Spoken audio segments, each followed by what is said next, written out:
Tell me about your first moments in the White House when you first entered. How'd you feel? I had a good tour, obviously, after I was a president. Mm-hmm. But to go in and see the desk that Thomas Jefferson tied on the back of his horse and used, and to see Abraham Lincoln's room, and to go in the map room where Franklin Roosevelt and Winston Churchill made strategic plans for the Second World War, and to see where the balcony where Truman sat was just an overwhelming experience for me. I was immersed in a sense of history and responsibility and I would say humility that was surprising. Mm-hmm. What former presidents did you admire most? Did you have sort of a couple of heroes in the back of your mind, like Jefferson or others? Well, Lincoln, of course. I would say in ancient times, Mm-hmm. Thomas Jefferson was the one Mm-hmm. about whom I had studied most and where I studied and where I had the most respect and still do.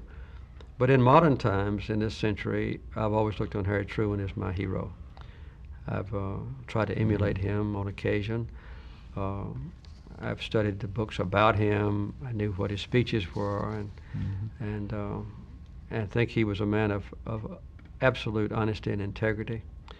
I don't think he ever used the presidency for his own financial or other benefits. I think he was a man who looked upon his role in the historic terms with a great deal of flexibility, trying to use the talent that he had to the best interest of our country. So always I'm a great admirer of Was Harry this Truman. in times of stress, crisis and that? Would you go back to his writings and his Yes, I would. actions? I would. Mhm.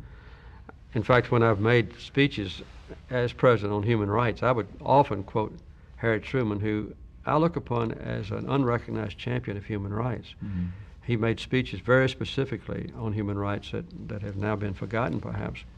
And I think the most vivid demonstration of his commitment to human rights was his treatment of the Germans and the Japanese and the Italians after the war. He didn't try to be punitive economically, otherwise he tried to rebuild those societies. And it's because of Harry Truman's human rights policy, in its most generic sense, that we now have wonderful democracies in Germany and Italy and in Japan. It could have been the other way around. And I think that was a great foundation of stability for perpetuating the peace that we've known since then. You once along the way said you would not knowingly tell a lie to the American people. Did you keep that pledge? Yes, I did. Yeah. I don't think anyone has ever alleged Yeah. that I ever No, told a lie. no, I'm unaware of it at all. No, I but it didn't. was a fairly bold thing to do, knowing that sometimes you have to obscure things. Or, Well, it was also a subject of great ridicule, Yeah. by the news reporters. They always and when I would get into a presidential press conference, which I did pretty often, there was always an attempt made by some of the news reporters to catch me and saying something different now from what I had said before. But no, I never was. You didn't subscribe to all those old sayings about the burden of the presidency, and it's a white prison, and it's a fishbowl, all those things. You didn't seem to mind that. No.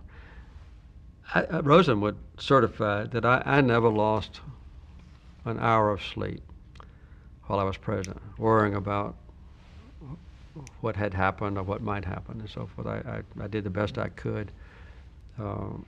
And with my self-confidence and my religious faith, I accommodated disappointments and really enjoyed being president. There was a time of great stress for me, though, and that's while the hostages were being held, when I was obsessed with preserving their lives and bringing them back home safely. I would meet personally with the families of the hostages and try to reassure them of my interest. So that was a very bad time. That was your worst moment. Oh, yes, in it there. was. What was the best? Well, I think the best time was probably dealing with the Middle East issue. Camp David? Camp David, and even better, Yeah. I think, was the peace treaty that came along 6 months later. Oh, yeah. After Camp David, the whole thing Yeah. went downhill. The Israelis were very intransigent, particularly Begin, more than the rest of his cabinet even, and the people of Israel. So we reached a deadlock, and I made a very difficult decision over the almost unanimous opposition of my cabinet and my staff to take the initiative and to go to Egypt and to go to Israel to try to get Begin and Sadat to agree on a peace treaty. And I went over there, and when they did sign, both of them signed the agreement. I guess that was probably my best moment.